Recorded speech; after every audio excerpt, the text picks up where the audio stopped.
சாய்ராம். அன்பு குழந்தையே, எவன் அகங்காரத்தை அழித்துவிட்டு நன்றி நிறைந்த மனத்துடன் என் மீது தன் பாரத்தை போடுகிறானோ அவனுடைய படகுகளை கரை சேர்த்து விடுவேன். நீ இன்று வரை நடக்குமோ நடக்காதோ என தவித்துக் கொண்டிருக்கின்ற விஷயம் நிச்சயமாக நடந்துவிடும்.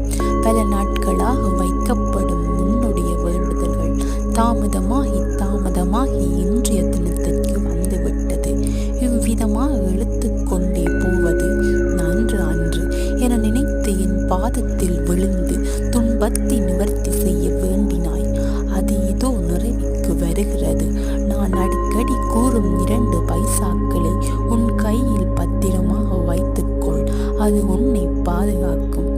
நம்பிக்கை, பொறுமையாக இரு என்பது அடிமையாக இருப்பதல்ல, அமைதியாக இருப்பதும் அல்ல.